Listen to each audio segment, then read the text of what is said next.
Peace, y'all. Kosi. I'm your host for Joat Sndtrk. And in this go-around, I am with the cultured Benny Lava. That's the word I put for you. How you doing cultured. today? Hey, Yeah. I appreciate that. Yeah, no doubt. Any other superlatives? Anything else I should know? You know, we know you as a DJ, but Yeah. yeah. I'm mainly a b-boy. He started out as a b-boy in about the same generation as Monster Pop and his crew. And kept it going for as long as I could. Right. I'm still active in that world, but yes, took on the role a bit more of a DJ since 2010. Nice. Yeah. And what was the calling? Like what did that feel like making that switch for you? It happened kind of naturally, I would say. It was working with Lazy Legs that kind of started it off. Shout out Lazy Legs.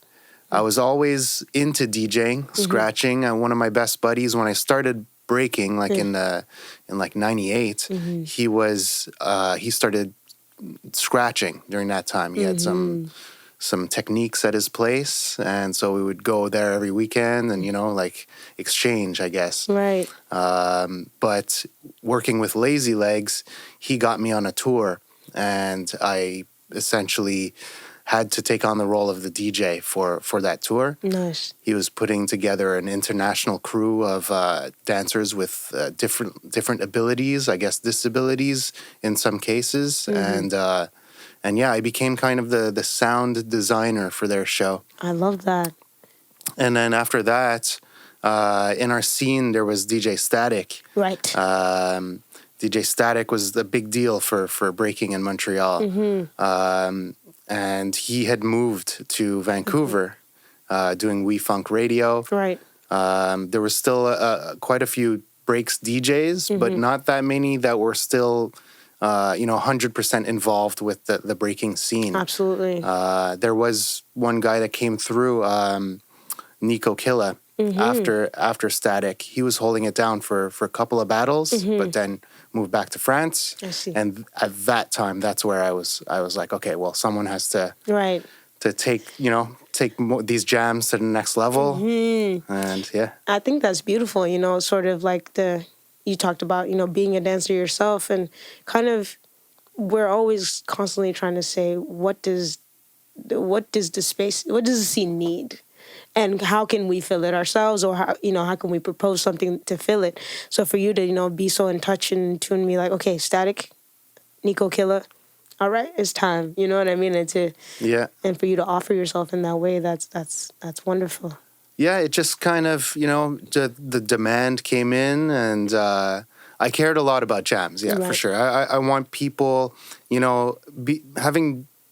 showing up to jams since the late '90s. You get to know the scene, grow with them, but then also it changes, right? Right. And so as you get older, you're keeping an eye on these events, and you're hoping that the next generation has as much fun as you did. As you did when you were younger. Has the same opportunities or more, right? So it's like, it's something that I guess we all think about as we grow with the scene. Absolutely. It's like a beautiful sense of responsibility because, we get handed it and we want to hand it off in a better shape than when we received it. Give back the support that was given to us. Exactly. So I like to, ask this question in terms of your crossing paths with the Joat Festival. I don't know if last year was the first time you played at Joat, or it was the first edition. It was the first breaking edition. Right. Yeah. That was the first edition. Yeah. I was showing up to the Joat events as a spectator. When I heard there was breaking, I was very I was hyped for that. Right. The fact that it grew into this kind of a festival with multiple styles, I thought that was great for the scene here. We need a jam that is not like a corporate, competition style thing that we do a lot of. We work with a couple of companies that do these jams, but we need something that's also for the scene, and that's what it felt like. Absolutely. I think the word that comes to mind is homegrown. Yeah. Joat Festival definitely feels like something that's for Montreal, by Montreal. Right. So I want to ask, like, what's your most memorable, like, what's a memory that comes to you of Joat as a spectator, even as it might have been as the DJ last year? What comes to It's mind? it maybe not a specific memory, but I just anytime I think of this jam, I remember the parts that are outside, right, and then moving into to the battle that the finals Yeah. indoors. The different kinds of energy you get there. Right. It's really good. You don't get that from other jams. No. I don't find. And then also, well, with the last year, the addition of the different styles, I feel like it brought the community together. We got to reconnect a lot of us that we're branching off and becoming more specific in our styles, right? So Absolutely. this opportunity to me was just a good. It was just a good time, like a good moment to party with the scene. There's less and less of these parties. Absolutely. So it's that party aspect, I would have to say. Yeah. Yeah, the vibe of everyone coming together. For sure.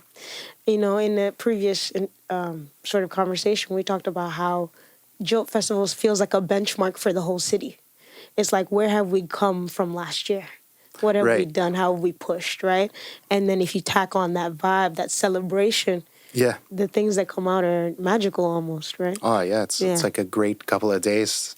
You look forward to it now. Yeah. After a long winter, like Right. yeah, summer jams. And the more that we pull people in on a global perspective, it's going to get even bigger. Right. So, Yeah. That too. It's like, how can you top what was going on last Last year year. and the year before? exactly. It's maybe a lot of pressure, but hey, I know you guys can do it. Yeah, of course. Of course. Speaking of pressure, Right. I want to talk about, it being the first edition and you being the first ever DJ to play Joat breaking. Right. What went into that? Preparation wise, like. Yeah. I did approach it a bit different than other Right. jams. This was an opportunity to because there was a concept, right? There were certain restrictions that dancers had to respect per round. Right. Maybe things that they had to focus on.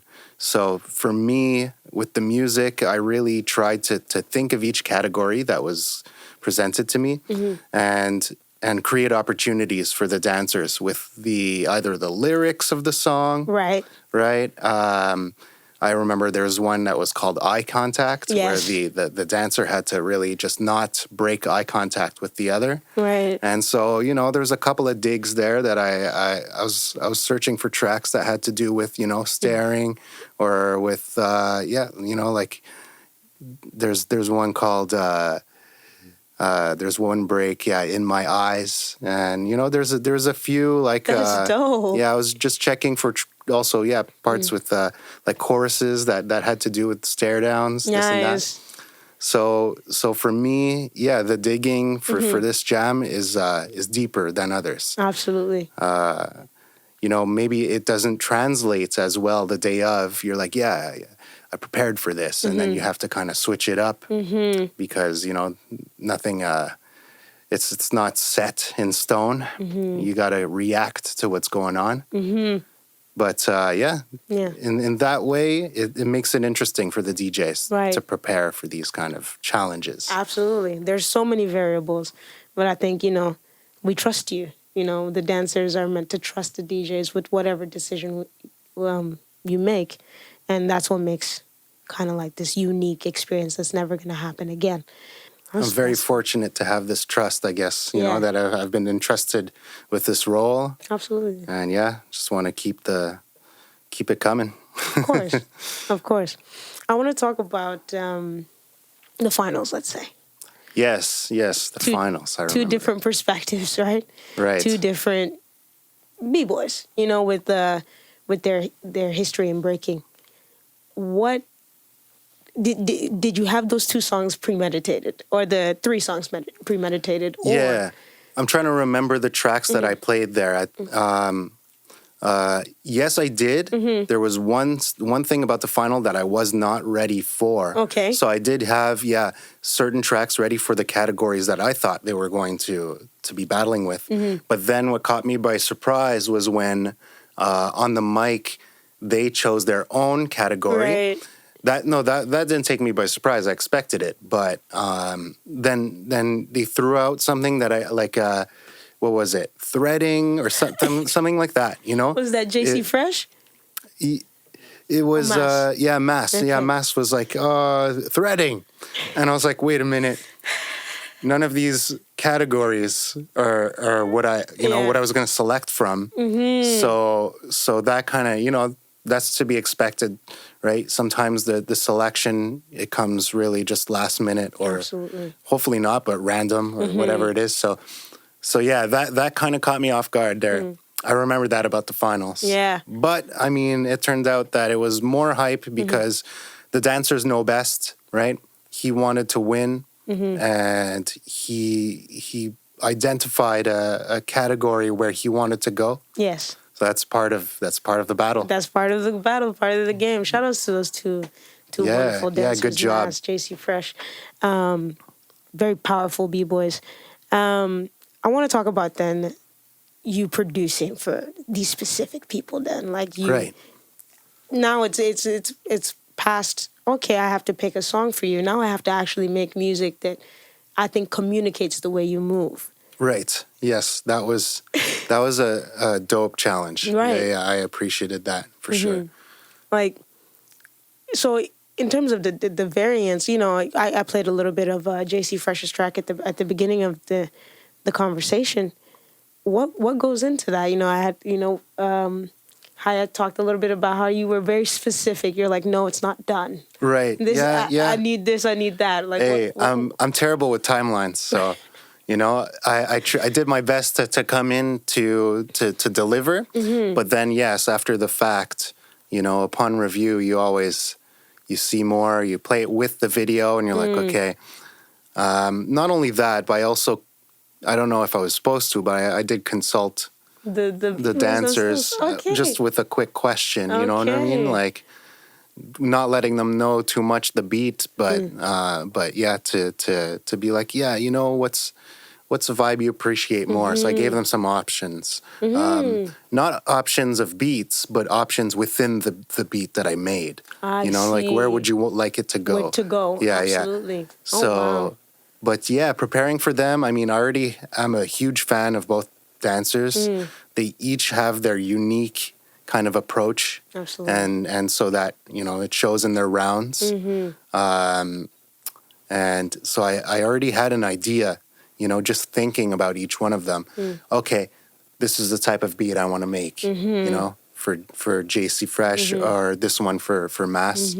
And yeah, it ended up, I was not going to stop working until that vision was accomplished. Right. So yeah, and it came out that they had two completely different songs. Absolutely. So that kind of shows, I guess, the inspiration that was behind it. It also speaks to the clarity, and like as dancers, we have to communicate ourselves past the tools we're given. We're given fundamentals, all of this, but for me, when I watch those two, they're very much decided. They are individuals, even within the dancing. Yeah. So I agree. I can imagine that as you're making the music, that's coming out. Yeah. Too. Hey, well, it comes out in their dance, right? Like the videos that they provided me with, were very helpful.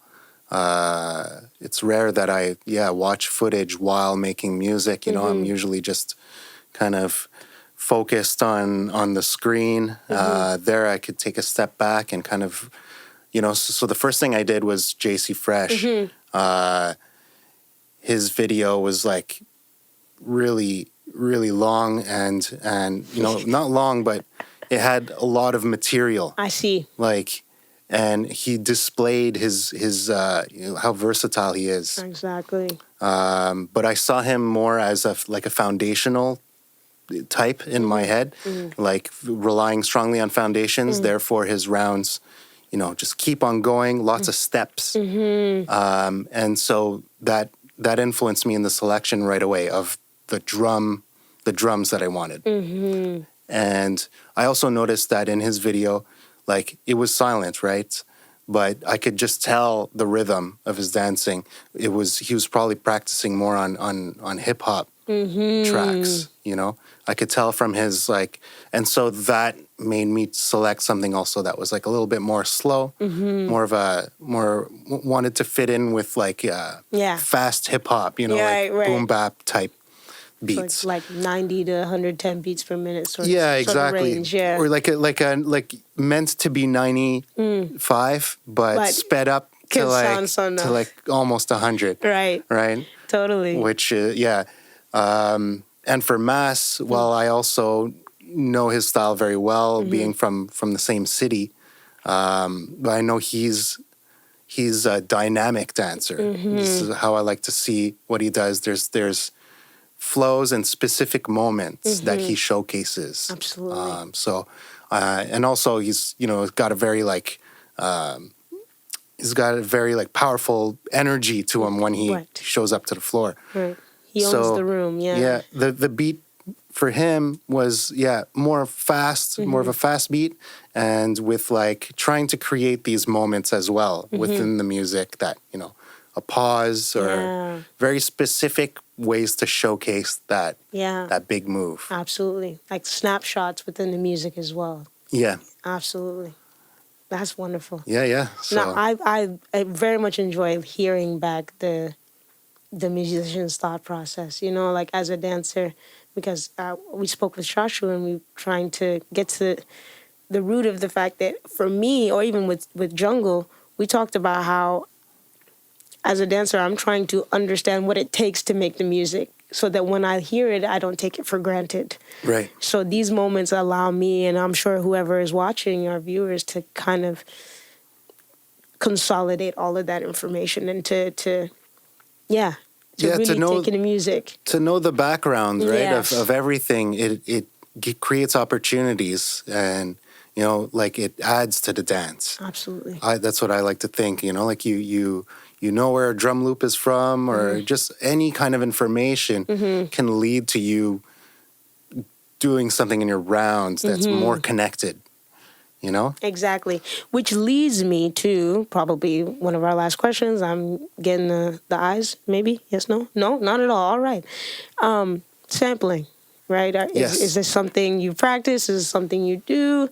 So in these beats, there are no samples. The ones that I provided, that was another challenge I wanted to put on myself. Well, it's something I'm doing more now because of all these requirements, the way the scene is going.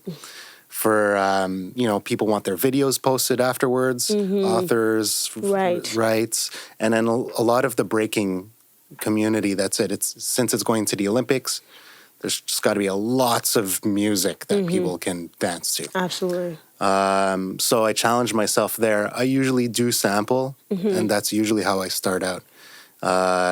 I did sample and chop drums for these tracks. Okay.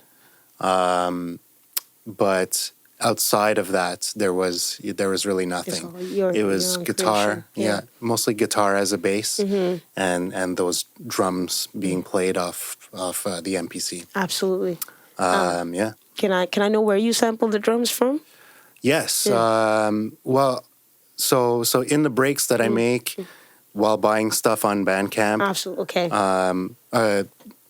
some of the artists that I follow, I found out that one of them has an account. The drummer from one of the bands has an account. Okay. And he's posting his drums. Wow. On so Bandcamp. Live instrumentation. Yeah, and he wrote in his thing like, this is for DJs, a resource for DJs, and he came out with this one album called Ultimate Fakes. It's this guy called Barry Beats. Okay. And these are all drum breaks that sound like the original drum breaks. Right, but it's him in the studio.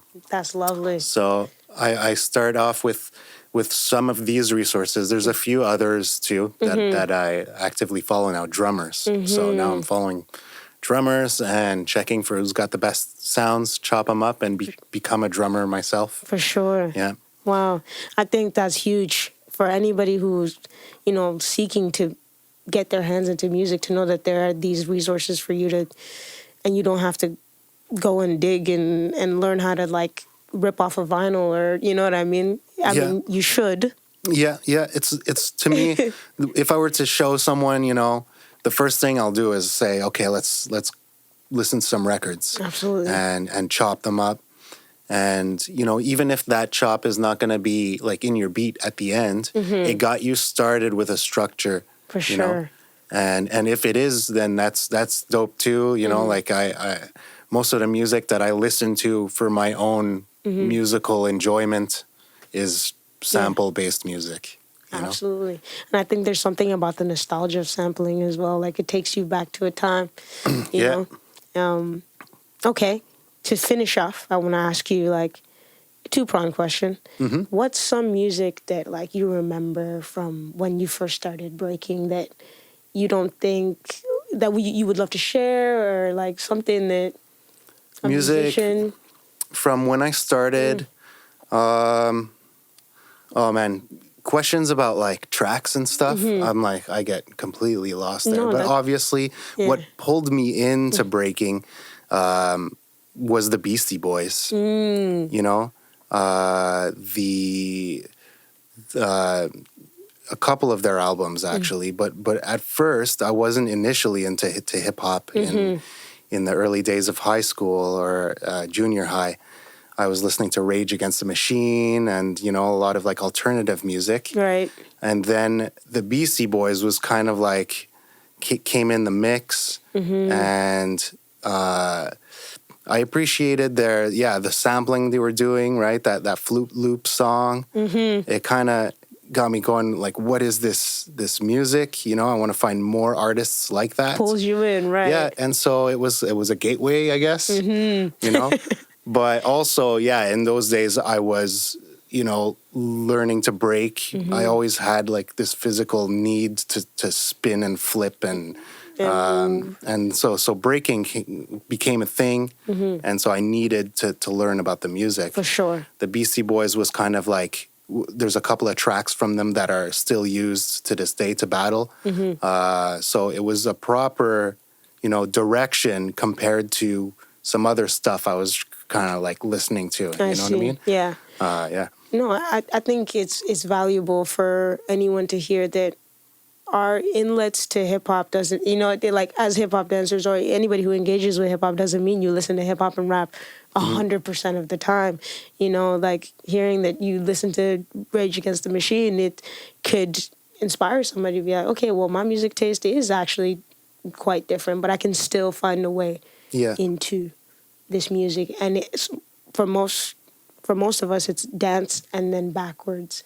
We engage with the dance and then we go and engage with the music. Yeah, that's it. I mean, dance it's universal, right? So you start from there. It's completely normal to me to hear that people find out about their culture after after they found the dancing, after they and the learning is something that is done over many years. Absolutely. You know what I mean, as you progress.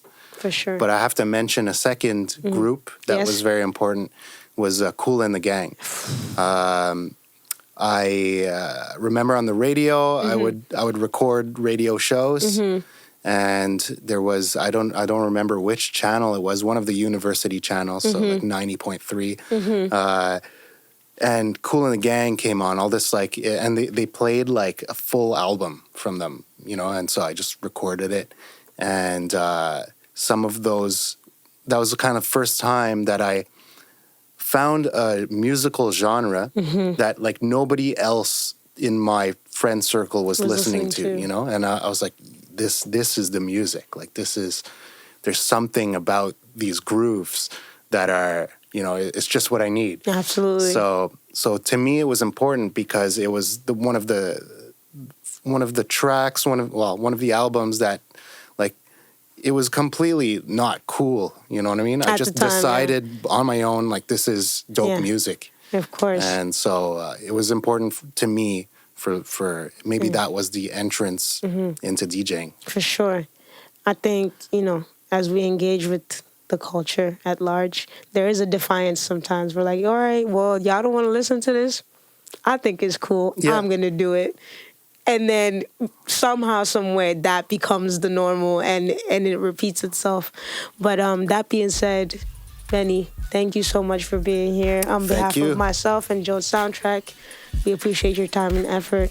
Hey, thank you for having me. Of course. It's been a pleasure. Yes, yes. And to the viewers, I'm your host.